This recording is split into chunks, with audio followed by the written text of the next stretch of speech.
నమస్తే. Welcome to 'Bigg Boss 9 updates'. ఇక రెండో వారం నామినేషన్ ప్రక్రియ ఎంత రసవత్తరంగా జరిగిందంటే మాటల్లో గూడా చెప్పలేం.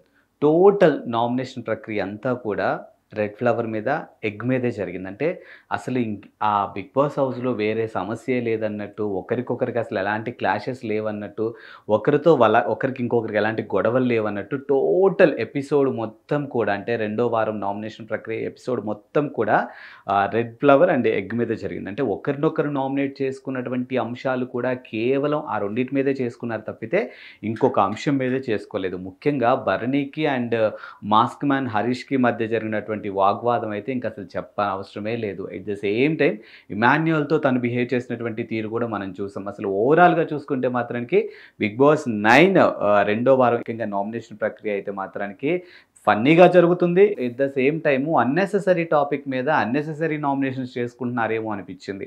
సో, మరి దానికి సంబంధించినటువంటి డీటెయిల్స్ ఒక్కసారి చూసినట్లయితే రాము రాథోడు కళ్యాణ్‌ని నామినేట్ చేస్తాడు. సో, యాటిట్యూడ్ నచ్చలేదు అనే కారణంతో ఆయన్ని నామినేట్ చేయడంతో కళ్యాణ్ కూడా చాలా క్లియర్‌గా చెప్తాడు. సో, ఇదే రీజన్‌తో గనుక నువ్వు నన్ను నామినేట్ చేస్తే మాత్రం ఖచ్చితంగా నువ్వు ట్రోల్ అవుతావు అన్నట్టుగా చెప్తుంది. సో, వాళ్ళిద్దరి మధ్య కొంచెం డిస్కషన్ అనేది కొంచెం హీటెడ్‌గానే జరుగుతుంది. ఆ తర్వాత హరీష్‌ని నామినేట్ చేస్తాడు. సో, ఆ తర్వాత ప్రియా కూడా మొదటి నామినేషన్‌లో ఫ్లోరాని చేస్తుంది. ఆ తర్వాత భరణిని నామినేట్ చేస్తుంది. సో, భరణిని, ప్రియాని సేమ్ రీజన్స్‌తో నామినేట్ చేస్తుంది. అంటే బాత్రూమ్ ఇష్యూ ఏదైతే ఉందో ఆ అంశంలోనే వాళ్ళిద్దరిని కూడా నామినేట్ చేయడం జరుగుతుంది. ఇక రీతు మొదటి నామినేషన్ వచ్చేసి హరీష్‌ని చేస్తుంది. సో, గత వారంలో ఏవైతే మిస్టేక్స్ ఉన్నాయో వాటన్నిటిని కూడా తీసుకొచ్చి చెప్తూ గివ్ అప్ ఇస్తున్నాను అని చెప్పడంతో మరి అలాంటప్పుడు హౌస్‌లోకి ఎందుకు వచ్చావు అన్నట్టుగా కూడా ప్రశ్నిస్తుంది. సో, ఖచ్చితంగా ఇక్కడ ఫైట్ చేసే వాళ్ళు మాత్రమే, ఆ స్పిరిట్ ఉన్న వాళ్ళు మాత్రమే ఉండాలి అని చెప్తుందనమాట.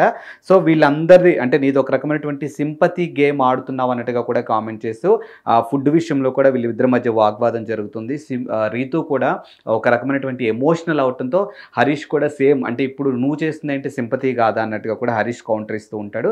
సో, ఇక రీతు రెండో నామినేషన్ వచ్చేసి ఫ్లోరాని చేస్తుంది. సో, అది కూడా బట్టలు ముట్టుకోవడానికి సంబంధించినటువంటి అనే అంశం పైన, ఫ్రీ బర్డ్ అనే అంశాలపైన నామినేట్ చేస్తుంది. అంటే ఎంత చిన్న సిల్లీ రీజన్స్‌కి నామినేట్ చేసుకుంటున్నారంటే అంత చిన్న సిల్లీ రీజన్స్‌కి నామినేట్ చేసుకుంటున్నారనేది క్లియర్‌గా మనకు తెలుస్తుంది. ఇక సుమన్ శెట్టి ప్రియా మనీష్‌ని నామినేట్ చేశాడు. సో, ప్రియాని ఎందుకు నామినేట్ చేశాడు అనే రీజన్ కూడా ఆయన ఎక్స్‌ప్లనేషన్ ఇచ్చాడు. సో, హౌస్‌లో ఏం పోయినా కానీ ప్రతిసారి నన్నే వచ్చి అడగటం అనేది నిజంగా చాలా బాధాకరమైన విషయం. సో, నన్ను ఒక దొంగలా ట్రీట్ చేస్తున్నావు, అది నాకు నచ్చడం లేదు అనే రీజన్‌తోని సుమన్ శెట్టి కూడా ప్రియాని నామినేట్ చేయడం జరిగింది. సో, ఆ తర్వాత మనీష్ హౌస్ లోపల అనుమతించలేదనే ఆవేదన వ్యక్తం చేసి అతన్ని కూడా నామినేట్ చేయడం జరిగింది. ఇక పవన్ కళ్యాణ్ అయితే ఫ్లోరా, భరణిలను నామినేట్ చేశాడు. ఫ్లోరాని థమ్స్ అప్ దొంగతనం విషయంలో, భరణి ఎగ్ విషయంలో కూడా నామినేట్ చేసుకున్నటువంటి పరిస్థితి మనకు అక్కడ కనిపించింది. ఇక ఇమాన్యుయల్ అయితే మనీష్‌ని, హరీష్‌ని నామినేట్ చేయడం జరిగింది. తప్పుని ముందే ఒప్పుకొని ఉంటే తాను క్యాప్టెన్సీ టాస్క్‌లో గెలిచేవాడిని, నీ వల్ల నా గేమ్ పోయింది అనే విషయాన్ని మనీష్‌ని అన్నాడు. ఇక హరీష్‌ని అయితే బాడీ షేమింగ్ విషయంలో కామెంట్ చేశాడని, రెడ్ ఫ్లవర్ ప్రస్తావన తీసుకొచ్చాడని ఆ విషయంలో అయితే కామెంట్ చేయడం జరిగింది. వాళ్ళిద్దరి మధ్య ఏ రకమైనటువంటి హీటెడ్ డిస్కషన్ జరిగిందో కూడా నిన్న మనం చూసాం ఎపిసోడ్‌లో. ఇక భరణి, ప్రియా, పవన్‌లు నామినేట్ చేశాడు. ఇక ఫుడ్ విషయంలో, కుకింగ్ విషయంలో తాను చాలా ఇబ్బంది పడ్డానని ప్రియాని నామినేట్ చేయడం జరిగింది Bharani. At the same time మరో పవన్ కళ్యాణ్, భరణి, హరీష్‌లను నామినేట్ చేయడం జరిగింది. అది కూడా ఎగ్, రెడ్ ఫ్లవరు, బాడీ షేమింగ్ల విషయంలో కూడా ఒకరినొకరు నామినేట్ చేసుకున్నటువంటి పరిస్థితి మనకు అక్కడ కనిపించింది. ఇకపోతే ఫ్లోరా, తనుజ పవన్ కళ్యాణ్‌ను నామినేట్ చేసింది. సో, ఆమె వద్ద పెద్ద కారణాలు ఏం లేవు. ఇక హరీష్, భరణి అయితే ఇమాన్యుయల్‌ను నామినేట్ చేయడం జరిగింది. సో, గుడ్డు విషయంలో కపట నాటకం ఆడావన్నట్టుగా ఆయన ఆరోపించినటువంటి పరిస్థితి మనకు అక్కడ కనిపిస్తుంది.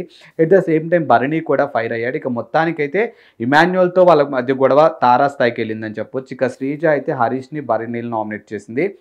గివ్ అప్ ఇచ్చేవాడు హౌస్‌లో ఉండాల్సిన అవసరం లేదన్నట్టుగా కూడా చెప్పింది. అవసరమైతే వెళ్ళిపోండి అన్నట్టుగా కూడా స్ట్రాంగ్‌గా కూడా చెప్పినటువంటి మనకు అక్కడ కనిపిస్తుంది. ఈ క్రమంలో హరీష్ కూడా దమ్ముంటే డోర్ ఓపెన్ చేయండి అని గట్టిగా మాట్లాడడం అదొక పెద్ద వివాదం. At the same time lady కంటెస్టెంట్లు కూడా అభ్యంతరం తెలిపారు. సో, ఇదే అంశం పైన. ఇక మొత్తానికి భరణి పైకి మంచోళ్ళలా కనిపిస్తాడు కానీ తెర వెనక మాత్రం ఖచ్చితంగా ఒక రకమైనటువంటి గేమ్ ఆడుతున్నాడు అన్నట్టుగా ఆయన ఒక లాయర్ అండ్ ఇన్ఫ్లుయెన్స్ చేస్తున్నాడు అన్నట్టుగా ఆమె నామినేట్ చేయడం జరిగింది.